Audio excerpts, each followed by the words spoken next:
안녕하세요. 저는 앵코 영어 원장 신유철입니다. 저는 이번에 쳤던 4대부고 중간고사 분석 및 총평을 전해드리려고 이 영상을 준비했습니다. 바로 시작해보겠습니다. 일단 시험 범위는 교과서 1, 2과랑 학습지였고요. 그리고 이제 교과서 본문뿐만이 아니라 그 본문 뒤에 있는 문법도 Discovering 그 Grammar로 되어 있는데요. 그것도 이제 들어갔었습니다. 그 다음에 올해 24년 3월 28일에 쳤던 그 모의고사도 11문제가 선별돼가지고 출제가 되었고요. 근데 이제 왜 11문제의 열지문이라고 했냐면은 그 41번이랑 42번은 지문은 하나인데 문제가 2개예요. 그래가지고 11문제의 열지문이라고 적어놨습니다. 그리고 외부 지문도 나왔었습니다. 근데 외부 지문, 이번 4대부고 시험에 대해서 좀 외부 지문을 얘기하려고 그러는데요. 이거 뒤에서 좀 더 구체적으로 말씀드리겠습니다. 시험 출제는 총 선택형은 20문제, 서술형은 5문제가 나왔습니다. 많지 않죠. 웬만하면은 주변 학교들은 거의 대부분은 30문제, 위, 아래 30문제 정도 내는데요. 근데 이번 4대부고는 25문제가 냈기 때문에 좀 문제수가 적었다라고 보면 될 것 같습니다. 그리고 좀 구체적으로 보면 교과서가 14문제, 선택형 14문제, 서술형 3문제고요. 그리고 모의고사가 6문제, 서술형이 1문제 나왔습니다. 그리고 외부 지문이 서술형으로 1문제 나왔고, 그럼 보시면 아시겠지만 교과서가 많이 나왔죠. 이건 좀 특징적입니다. 왜냐면은 웬만한 학교들은 모의고사가 많이 나와요. 더 비율로 따지면 한 6대4 정도 모의고사가 많이 나오는데요. 4대부고 같은 경우에는 교과서가 많이 나왔죠. 가령 선택형 같은 경우는 2배 이상 나왔고, 서술형도 마찬가지죠. 그래서 아마 이제 개인적인 추측인데요. 보시면 아시겠지만 모의고사의 문제수, 지문수가 상대적으로 적어가지고 그 모의고사에는 그 실제 시험에서는 좀 적게 출제된 게 아닌가 싶습니다. 그럼에도 교과서보다 모의고사 문제들이 상대적으로 많이 적다라는 것은 좀 특징적이긴 합니다. 근데 그러면 이런 생각 하시면 안 됩니다. 교과서를 중심으로 봐야겠네? 안 돼요. 다 열심히 봐야 됩니다. 교과서도 열심히 보고, 모의고사도 열심히 보고, 시험 범위에 있는 거는 다 열심히 봐야 돼요. 어느 하나 특정된 부분만 열심히 보면 시험 못 칩니다. 그런 생각 하시면 안 돼요. 네. 자, 그리고 외부 지문은 아까 말씀드렸듯이 뒤에 좀 더 보고요. 자, 그 다음에 개인적 난이도는 중상이었어요. 시험이 어려웠습니다. 이번 4대부고가 쉬운 시험이 아니었어요. 그리고 이제 아마 제자들 체감 난이도는 상이었을 겁니다. 어렵다고 생각하는 애들이 많았을 거예요. 그거는 좀 뒤에, 이제부터 좀 구체적으로 말씀드리겠습니다. 총평을 하면서 이렇게 분석도 같이 할 건데요. 그 분석된 거를 좀 먼저 설명을 좀 드리면은, 당연히 화면상으로 잘 안 보이실 거예요. 중요하지 않습니다. 이 화면상으로 이 문제들이 보이고 안 보이고는 중요치 않아요. 색깔만 보시면 됩니다. 그러니까 빨간색, 파란색 부분, 이게 이제 이 부분은 시험 범위 본문입니다. 그리고 오른쪽이 실제 문제로 출제가 된 거고요. 그래서 이제 어디서 어떻게 문제가 출제되었는지만 파악하시면 되고, 색깔만 보시면 됩니다. 그리고 제가 전달드리는 제 말에 집중해 주시면 돼요. 네. 당연히 이 영상을 보는 대부분은 학부모님들이 가능성이 높겠죠? 일단 제 제자들은 시험 끝나고 나서 바로 분석을 했기 때문에 제가 그래도 좋아요라도 하나 눌러달라고, 한 번씩 봐달라고 해서 본 제자들이 좀 있겠지만 대부분은 학생들이 아니라 학부모님들일 겁니다. 그리고 학생들도 이 문제 자체 다 풀어본 거니까 이 화면에 있는 문제는 중요한 게 아니고 제 말이 중요한 겁니다. 꼭 기억해 주시고, 그리고 이렇게 분석 자료를 만들어 놨어요. 이 요거를 여기에 편집해서 띄운 겁니다. 그러니까 실제 시험 문제랑 시험 범위랑 비교하게끔 이 자료를 만들어 놨고, 이미 저는 4대부고 저희 제자들이랑 분석을 했었어요. 그러니까 혹시라도 요 자료가 좀 있었으면 좋겠다, 실제 문제와 실제 시험 범위가 어떤 식으로 문제로 나왔는지를 바로 한눈에 알아볼 수 있는 이 자료가 좀 있으면 좋겠다 하시면은 언제든지 연락 주세요.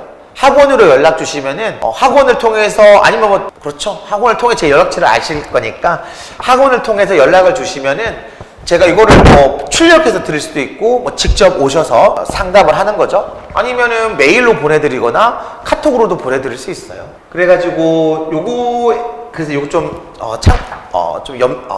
좀 기억해 주시고 그러면 이제 다시 그 분석을 해보겠습니다. 총평 및 분석을 동시에 해보겠습니다. 일단 첫 번째 총평은요. 실력과 기본기 모두 필요했던 잘 만든 시험지였어요. 개인적으로는 저는 이번 4대 국어 중간고사가 되게 잘 나온 문제 같아요. 당연히 뭐 제가 어떤 자격이 있겠냐마는 정말 제가 무슨 자격으로 이런 말을 뭐 하겠냐마는 저도 이제 경력이 한 15년 됩니다. 정말 많은 내신 문제들을 봐왔어요. 근데 그 중에서 좀 되게 문제가 잘 나온 그런 문제라고 저는 생각이 듭니다. 그러니까 예를 들면 기본기에 되게 충실했었어요. 그러니까 이 화면에 보시면 아시겠지만 이 파란색 부분이 대명사입니다. 그러니까 대명사를 파악하는 거는 기본 중에 기본입니다. 그러니까 쉽다 생각하는 거죠. 하지만 실제 이 문제를 풀어본 제자들은 알겠지만 대명사에 대해서 그 전에 파악을 제대로 안 해놓고 정작 이 시험에서 대명사를 파악했다면 풀더라도 시간이 오래 걸렸을 겁니다. 그러니까 알고 모르고가 문제가 되죠. 하지만 그것만큼 중요한 게 시간 안에 푸는 거죠. 아무리 잘하더라도 시간 안에 못 풀면 의미가 없는 겁니다. 이런 말 하는 제자 있죠. 쌤 저 50점 맞았는데 10분만 더 있었으면 와 진짜 더 잘할 수 있었어요. 그래도 50점입니다. 아무리 100점 맞은 실력이 있더라도 시험에서 50점을 맞은 거는 50점이에요. 근데 실력이 좀 부족하더라도 그 전에 준비를 해서 하라는 거 잘하고 시키는 거 잘해서 꼼꼼히 외워가지고 이런 대명사 문제들에 대해서 시간을 소비하지 않았다면 다른 문제들도 여유있게 풀었겠죠? 그럼 그게 점수가 되는 겁니다. 그러니까 영어 실력적으로 내가 50점이지만 시험 성적에서 8, 90점이 나오면 8, 90점인 거예요. 중요한 건 시험입니다. 그 전에 얼만큼 잘했는지는 중요하겠지만 그것만큼 중요한 거, 그것보다 더 중요한 게 뭘까요? 시험 그 자체, 그 시험 실전에서 잘 치는 겁니다. 그러니까 이런 거 기본기를 잘 파악을 해야죠. 대명사 파악하는 거. 근데 이게 2개 나왔어요. 그러니까 그리고 4점입니다, 이게. 대명사 파악하는 게. 4점이면 크죠. 잠깐만요. 그리고 여기서도 이제 이것도 이게 문제고 이게 복인데요. 이거는 3.9점짜리입니다. 그러니까 대명사를 파악하는 문제가 8점이 나온 거예요. 엄청난 점수입니다. 100점 만점에 8점 크죠. 이러시면 안 됩니다. 등급이 9등급까지 있고 1, 2, 3등급은 치열해요. 정말 열심히 하고 그 등급을 맞기 위해 정말 열심히 하잖아요. 근데 1등급에서 2등급, 2등급에서 3등급, 3등급에서 4등급 그 구간에 있는 점수 차이가 1, 2점 아닙니다. 0.5, 0.1점 차로 등급이 바뀌어요. 그러니까 0.1점 차이로 이런 말 혹시 들어보셨나요? 1등급에 1등급을 내가 닫았다. 2등급을 내가 열었다. 혹시 그런 말 들어보셨나요? 2등급을 내가 열었다는 얘기는 자기부터 2등급입니다. 그러면 자기 앞은 1등급이죠. 근데 그 1, 2등급 1등 차이가 1등 차이로 등급이 나뉘는 건데 그게 0.1점? 0.3점, 5점? 그런 걸로 바뀌어요. 그런데 그러면 이 8점, 뭐 7.9점이긴 하지만 이 8점이 얼마나 큰 점수입니까? 그리고 쉬운 문제였고 대비만 제대로 했다면 쉬운 문제였기 때문에 그래서 기본기가 중요한 겁니다. 그래서 아까 말씀드렸듯이 기본기와 실력을 모두 필요했던 잘 만든 문제고 이 기본기를 물어보는 문제인 거예요. 그 다음에는 사실은 이 문제는 좀 어려웠다라고 생각이 드는데요. 이게 서답형 3번이고 4점짜리입니다. 서답형 4점짜리인데 지금 보시면 아시겠지만 이 빨간색 부분, 빨간색 부분이 이 오른쪽에 시험 문제로 나왔는데요. 녹색 보이시죠? 글씨 보이면 좋고 안 보이면 상관없습니다. 녹색 부분은 여기 없던 걸 넣은 거예요. 그러니까 이 본문을 제대로 외웠더라도 이거를 넣어서 다시 영작을 하려면 영어 실력 자체가 좀 필요하긴 했습니다.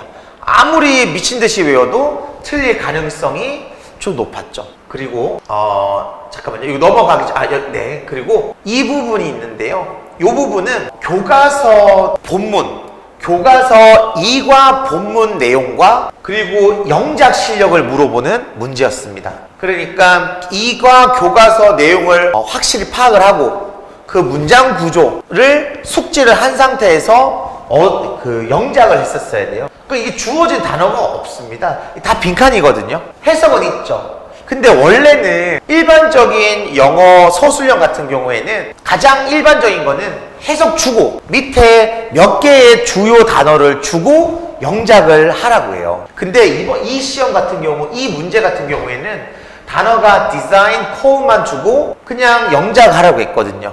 비록 칸수는 줬기 때문에 칸수를 보고 어떻게든 끼워 맞추면 되지만 영어 실력이 자체가 없었으면 좀 어려웠던 시험이었죠. 문제였죠. 그래서 이게 많이 틀렸다고 하더라고요. 네. 그래서 이게 이번 이 사대보고 시험이 어려웠던 어떤 이유 중에 이 문제도 좀 포함되어 있습니다. 그 다음에 외부 지문이 나왔는데요. 이게 개인적으로는 좀 그 출제 선생님이 저는 좀 밉더라고요. 외부 지문 나오면은 그래도 좀 미리 공부할 수 있게끔 해줘야 되고, 그리고 웬만해서는 외부 지문이 그 선택형으로 나옵니다. 외부 지문. 거의 내용을 물어보거든요. 외부 지문은. 그러니까 애들이 봤던 글을 외우고 그거에 대한 어법이나 서술형이나 영작을 준비를 하는데, 그래서 웬만하면은 외부 지문, 제가 이걸 설명 안 했네요. 외부 지문은 시험 범위 밖에 있는 겁니다. 네. 그러니까 그래서 시험 범위 밖에 있는 거고 도저히 준비할 수 없는 건데, 웬만하면 다 내용을 물어보는, 주제나 뭐 어색한 문장 찾는 거나 이런 식으로 좀 물어보는데요. 근데 이번에는 서술형으로 나왔어요. 더군다나 이게 사전 공지가 없었습니다. 학생들한테. 일단 제가 가르치는 제자들한테는 선생님이 말한 적이 없대요. 그러니까 외부 지문이 나온다라고 하면 마음적으로나마 준비를 하겠지만, 외부 지문이 나온다고 얘기도 안 했는데 외부 지문이 나오고, 내가 공부했던 부분이 아닌 곳에서 전혀 새로운 부분에서 새로운 글이 나오니까 애들이 멘탈이 흔들리는 거죠. 그러면 다른 문제들에도 영향을 끼쳤을 거고, 죄송합니다. 제가 너무 좀 흥분을 했네요. 이게 좀 개인적으로 좀 싫더라고요. 저희 제자들이 열심히 했는데 전혀 공부하지 않았던 공부하지 않았던 글이 나오니까 그 노력한 게 좀 아쉽더라고요. 좀 불쌍도 하고. 미리 말해줬더라면 뭐 마음의 준비라도 할 텐데. 그래서 제가 방금 좀 흥분을 한 것 같습니다. 네. 저는 지금 수업 끝나고 이 영상을 찍고 있어요. 지금은 새벽 2시 정도 됐는데요. 그러니까 어찌 보면 마음이 한창 침착해질 시간인데, 이것 때문에 제가 순간 좀 마음이 업이 된 것 같습니다. 네. 그래서 그러니까 보시면 아시겠지만 이게 선택형, 즉 객관식으로 나온 것이 아니라 서술형으로 나왔고, 생판 처음 보는 글에 이런 어법을 고치는 거는 좀 잘하는 친구들도 정말 최상위권 아니면 이 문제는 틀릴 확률이 높았어요. 그래서 그런지 배점도 4점밖에 안 됐던 것 같습니다. 그래서 아마 이번 시험에는 일단 제가 지금까지 조사한 바로는 100점이 없다고 알고 있어요. 그래서 그런 게 아닌가 싶습니다. 아마 이 서사평 2번을 맞춘 제자들은, 그러니까 이게 개별적으로 0.5점씩 부분 점수가 들어가는데 한두 개는 맞출지언정 다 맞춘 제자들은 극히 드물었을 것 같고요. 맞추면 진짜 잘하는 겁니다. 그 긴장되는 상황 속에서. 그리고 아까 위에 있었던 서사평 4번 이제 영작하는 것도 거의 맞춘 제자들이 없었지 않았을까 생각이 들어요. 최상이면 맞췄을 수도 있지만 거의 제가 볼 때는 틀려서 이 두 문제, 서사평 2번, 서사평 4번이 아마 극악의 난이도였을 것 같고, 그리고 100점을 완전 방지하는 문제가 아니었을까 생각이 들어요. 자, 그 다음에 근데 외우기는 해야 됩니다. 그러니까 지금 방금 이렇게 처음 보는 글, 그 다음에 비록 내용은 교과서 내용이지만 이렇게 그러니까 처음 보는, 그러니까 내용 자체는 교과서 2과에서 봤던 내용이에요. 근데 이제 이 문장은 처음 나오는 문장이고, 이 자체를 영작하라고 하니까 이 두 개는 실력으로 풀어야 돼서 아까 말씀을 드렸지만, 그럼에도 불구하고 다른 문제들이 있잖아요. 이렇게 외워야 빨리빨리 풀 수 있는 문제들은 외웠어야 됩니다. 그리고 외우지 않으면 이런 거죠. 어느 정도 외웠어야 어디서 바뀌고 어디서 변형되고 꼬아냈는지를 바로 파악할 수 있어요. 근데 안 외우고 그냥 대충 보면은 어디가 어떻게 바뀌었는지를 모릅니다. 그러면 시간이 많이 걸려요. 아까 제가 말씀드렸죠. 시간에 대한 중요성. 그래서 일단은 외우긴 해야 됩니다. 그러니까 지금 보시면 여기 이제 이 선택형 객관식 4번 문제인데요. 이 문제가 보시면은 하나, 둘, 셋, 넷, 5개 5문장에 대한 순서를 배열하라고 나왔어요. 이거는 사대부고만 이렇습니다. 원래는 이렇게 문장 순서는 3개를 조립하라고, 그러니까 3부분을 조립하라고 나와요. 이게 5개를 조립하라고 나오지 않습니다. 그러니까 3개씩, 그러니까 어떤 글의 3부분을 순서를 배열하라 그러면 문맥적으로 충분히 파악할 수 있기 때문에 덩어리로 조립을 할 수 있는데, 순서를 맞출 수 있는데, 지금처럼 한 문장씩 되어서 이 5개를 순서를 맞추라 그러면은 정말 외우지 않으면 힘들어요. 이거 내용으로만 하잖아요. 이거 시간 오래 걸립니다. 그러니까 어느 정도 외웠던 제자들은, 꼼꼼히 외웠던 제자들은 이게 이거고 누구 다음에 그게 오고 이게 바로 갔을 겁니다. 그래서 이거 외웠어야 되고요. 그 다음 얘도 마찬가지입니다. 얘는 지금 서답형 1번인데요. 지금은 보시면 아시는 이 빨간색 부분 그대로 나온 겁니다. 그대로. 원래 제가 이거는 솔직히 정직하게 말씀드리면 그대로 나온 부분은 파란색으로 제가 했는데, 제가 요건 좀 실수로 빨간색으로 좀 했습니다. 요거는 좀, 네. 근데 이제 일단은 보시면 아시겠지만, 아니면 제 말에 집중해 주시면 됩니다. 제 말에. 그대로 나온 겁니다. 어순배열이. 해석을 줬죠? 그리고 영작하라고 나왔어요. 단어도 줬어요. 3점입니다. 그러니까 다른 서술형은 4점이지만, 4.5점이지만, 얘는 3점이었어요. 쉬웠다는 얘기죠. 근데, 지금 여기 나와 있는 단어들만 그러니까 여기 있는 단어들만 얼추 이렇게 끼워 맞추면 되는 거 아니야? 당연히 되겠죠. 하지만 시간이 오래 걸린다니까요. 50분이라는 시간 동안 이걸 어디서 이렇게 맞추고 이렇게 맞추고 하면 10초, 20초, 30초, 1분, 2분 그냥 지나가는 겁니다. 외운 애들은 바로 읽는 거예요. 그러니까 이 문제를 풀어내는 속도 자체가 틀린 겁니다. 그래서 외워야 돼요. 그래서 외워야 됩니다. 그래서 얘도 마찬가지죠. 서답형 6번이고 얘는 5점이었어요. 근데 얘가 왜 5점일까요? 보세요. 아까 같은 경우에는 해석을 줬죠. 지금은 해석을 안 줬습니다. 네. 그래서 좀 난이도가 있었죠. 외운 애들은 바로 적는 거예요. 바로. 자, 그 다음에 얘도 마찬가지입니다. 지금 여기서 17번 문제도 보시면 아시겠지만 그대로 나온 거예요. 그대로. 이걸 제가 파란색으로 했어야 되는데, 근데 이제 일단 정답은 이게 비교가 되시죠? less, insensitive, hard 그대로 나왔습니다. 거저준 거예요, 맞추라고. 근데 틀리는 제자들이 있다니까요. 꼼꼼히 안 봐가지고. 그 전에 꼼꼼히 안 외워서. 시험 문제 풀 때 꼼꼼히 하겠지만, 그 전에 꼼꼼히 안 봐가지고, 이거 거저주는 것도, 뭐지? 이런 거죠. 실제 있습니다. 그러니까 이런 거 틀리면은, 우리는 흔히들 뭐라고 하나요? 이런 시험 문제 틀리면? 바보라 그러죠, 바보. 그러니까 아마 틀린 제자들은 이해하겠죠. 그러니까 맞춘 제자들은 아마 공감할 겁니다. 이거 누가 틀려? 그러겠죠. 틀린 사람들이 있다니까요. 부끄러운 겁니다. 자기 자신에게. 그렇게 열심히 공부해놓고. 부끄러운 거고, 화가 나는 거고, 짜증이 나는 겁니다. 그러면은, 그래야 돼요. 그런 느낌이 있으면, 내가 왜 틀렸지? 이런 기분이 있어야 돼요. 그래야 다음에 안 틀립니다. 지금 1학년 1학기 중간고사잖아요. 이제 곧 기말고사 치고, 2학기에 시험 2번 남아있죠? 2학년 때 시험 4번 남아있습니다. 3학년 때도 2번 남아있고요.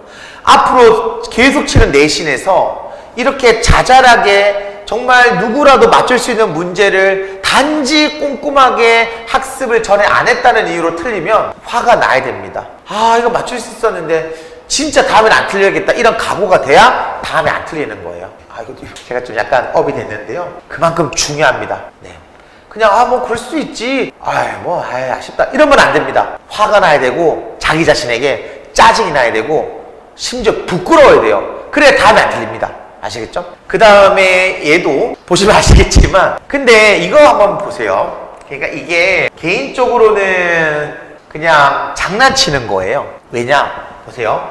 지금은 첫 줄이 녹색으로 되어 있는 거 보이시죠? 녹색은 글을 바꾼 겁니다. 그러니까 원래 있던 글에서 다른 글로 바꿔 쓴 거예요. 중간에도 녹색 보이시죠? 네. 그러니까 근데 이게 뭐가 중요하죠? 일단 그러니까 바뀐 부분, 원래 글에서 바뀐 부분이 있더라도 자 보세요. 빨간색 된 거 보세요. 그대로 나왔어요. 그대로. 그러니까 어설프게 외운 애들은, 어설프게 본 애들은 첫 부분 보자마자 내가 공부했던 부분이 아닌데 하는 거죠. 근데 침착히 다음 문장 보면 나머지는 그냥 그대로 낸 겁니다. 그대로. 맞추라고 거저 준 거예요. 근데 제대로 꼼꼼하게 공부를 안 했으니까 약간 바뀐 부분 가지고 와 큰일 났다 이런 생각 하는 거죠.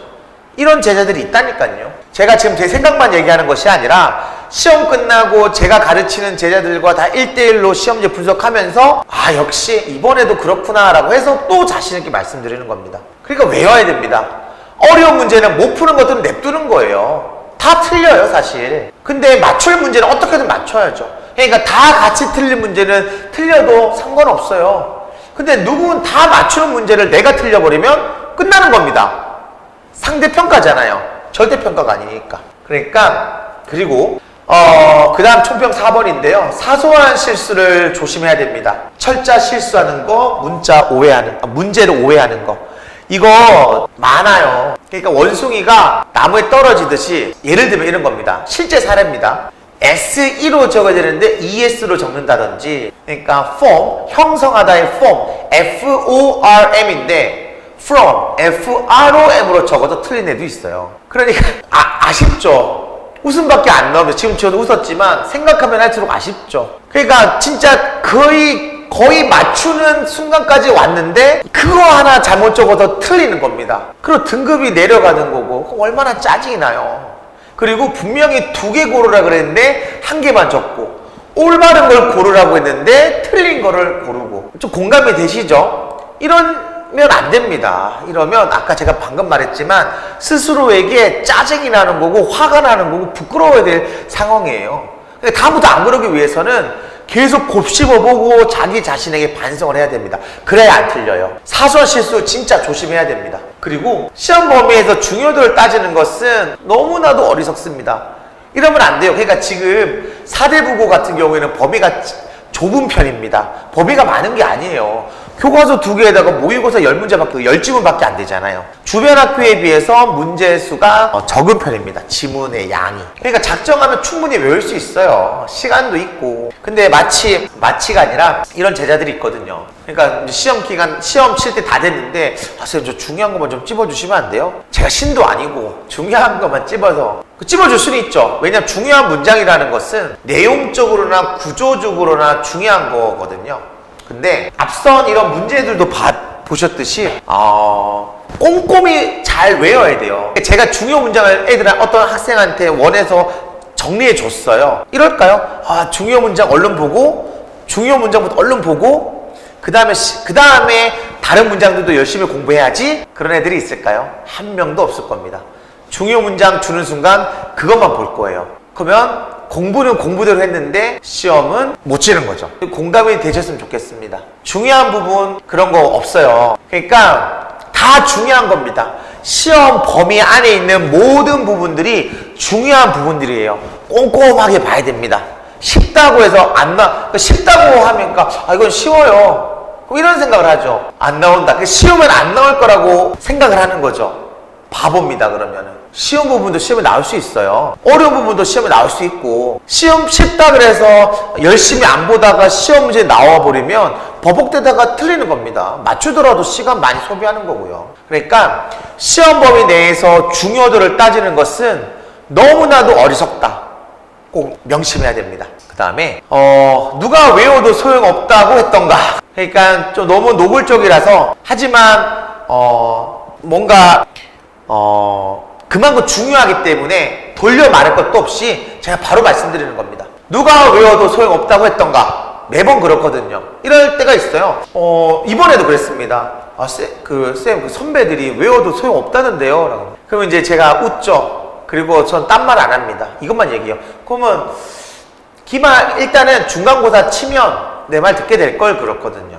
그러니까 외워놓고 나서 변형이나 꼬아놓은 걸 보는 거지, 어떤 본문에 대한 제대로 된 암기가 안 된 상태로 그냥 자기 영어 실력만 믿고 문제를 푼다? 다른 학교도 아니고 사대부고가 범위도 좁은데, 그러면은 영어 실력 없는 애들은 무조건 못 치는 시험 아닌가요? 그러니까 외워도 소용없다는 얘기는 영어 실력으로 풀어야 된다는 얘기인데, 일단은 영어 실력을 언제 키우죠? 여름방학이나 겨울방학 때는 시간이 넉넉하니까 그가 못했던 영어 실력을 키울 수 있겠지만, 지금 이제 또 기말고사인데 그러면 외워서 안 되면은 실력으로 풀어야 되면은 그럼 공부하지 말라는 얘기인가?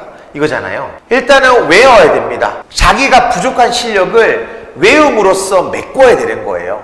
당연히 영어를 잘하면 더 쉽게 외우겠고, 영어를 잘 못하면 어렵게 외우겠죠. 버티고 견뎌야죠. 그래야 실력이 느는 겁니다. 나는 영어 잘 못하니까 외우는데 너무 오래 걸려, 시간이. 그래서 안 할래. 끝나는 겁니다. 영어는 끝난 거예요, 내신이. 그렇다고 해도 정시나 수능을 잘할까요? 단어를 또 외우는 건데. 그러니까 일단은 내가 시간 관리를 잘해서, 시간 많잖아요. 예를 들면 학교 등교해서 학교 좀 일찍 가가지고 조회 전에 수업 공부하고, 점심시간이나 아니면 간간히 자습시간 주거나, 학교 일찍 끝나니까, 학교 한 3, 4시 끝나니까 다음 학원 가기 전 시간이나 30분이나 심지어 10분이나 짬나는 시간 동안 영어 그 본문을 조금씩 보면 그게 쌓이는 겁니다. 그러면 또 다른 공부도 짬짬이 시간 또 하는 거고. 그러니까 시간 관리를 잘해야죠. 그냥 외운다, 시간이 엄청 오래 걸린다, 나는 안 된다, 그렇게 단순하게 생각하면 진짜 안 되는 거예요. 한번 해보겠다, 그럼에도 한번 해본다, 어떻게든 해보자라는 생각을 해야죠. 그런 애들이 있습니다. 그런 애들이 잘 되는 애들이에요. 잘 못하더라도 비록 그 전에 좀 열심히 안 해서 목표의식이 없어서 동기부여가 안 돼가지고 중학교 때 열심히 안 하더라도 고등학교 때 정신 차리고 어떻게든 버틴 애들이 끝에 잘 되는 겁니다. 그러니까 이것도 제가 좀 흥분하긴 했는데, 누가 외워도 소용없다고 했던가, 그거를 그렇게 외워도 소용없어 라고 하는 그 사람한테 진짜 물어보고 싶어요. 진짜 외워도 소용이 없을까? 이 말을. 그 다음에 죄송합니다. 제가 새벽 2시에 제가 좀 약간 흥분을 좀 했습니다. 그만큼 중요해서 그렇습니다. 진심이 좀 진심이 전달되었으면 좀 좋겠습니다. 그래서 이제 관건은 이제 본문에 제대로 된 암기인데요. 이제 이러면 안 됩니다. 암기라 그래서 미친 듯이 외우는 걸 생각하시면 안 돼요. 그러니까 저는 진짜 많이 했는데, 그 학부모님들이 많이 보고 계시다면 학생들도 아는 애들이 좀 있긴 하던데요. 깜지라고 아시나요? 깜지? 이거 어때? 그 종이에다가 미친 듯이 적는 거죠. 그런 식으로 외우는 거 아닙니다. 그러면은 힘들죠. 그러니까 외우더라도 뭔가 제대로 외우는 거여야 돼요. 그러니까 일단은 어휘는 기본입니다. 그 어휘는 기본으로 외우는 거고, 그리고 나서 정확한 문장 구조와 어디서 끊기고 누가 누구를 수식해주고, 여기가 주어고 여기까지가 동사고, 이렇게 글이 이렇게 글이 한 덩어리가 되고, 이렇게 또 어떤 표현의 덩어리가 있고, 그 다음에 글의 문맥이 이렇게 흐름이 이어지고, 이 부분이 주제고 여기서 뒷받침해주는 거고, 이 문장이 있기 때문에 지금과 같은 결론이 이루어진다, 결론이 나온다라는 글의 흐름, 맥락 파악을 해야 됩니다. 그리고 나서 변형이나 이렇게 바뀔 수도 있다, 이렇게 꼬아 나올 수 있다 라고 수업을 꼼꼼하게 하는 거죠. 그리고 나서 암기를 하는 겁니다. 그냥 뭔가 제대로 된 설명도 없이 자 이제 외우자 이런 거 아닙니다. 그럼 못 치죠. 독을 주는 겁니다. 그런 학원들이 있어요, 사실은. 그러니까 저는 주변 이제 애들이 얘기를 하거든요. 그러니까 다른 학원에 있다가 제 수업 듣는 제자들이 그랬다라고 하거든요. 이제 그럼 도움이 될 일 없습니다. 심지어 이런 학원들 많아요. 3월 되자마자 범위를 외워버리는 겁니다. 그냥 외우는 거예요. 여름방학 때 2학기 거 외우는 겁니다. 겨울방학 때 2학년 1학기 거 외우는 겁니다. 그럼 영어가 늘까요, 사실은? 외우는 건 늘겠지만, 암기만 되지만 그 어떤 응용도 풀어낼 실력이 없을 겁니다. 그럼 이건 제대로 외운 게 아니죠. 제대로 외운 거는 정확한 문장 구조와 어떤 문맥 파악을 후에 변형까지 대비할 수 있게끔 하는 그런 암기, 그게 제대로 된 암기입니다. 그래서 좀 이번에는 1학기 기말 대비 전략으로서 수학지라는 거를 좀 도입을 했어요. 수학지는 제가 만들어낸 말입니다. 수업 내용 확인지인데요. 그전에는 이제 이 본문을 제대로 파악을 했는지는 1대1로 해석 테스트를 했습니다. 조교 선생님을 통해서 확인학습 시간에. 비교가 될까봐 대학은 이름을 얘기하지 않겠지만 좋은 대학에 다니는 대학생 선생님들이 이제 최근까지 고등학생이었던 거겠죠.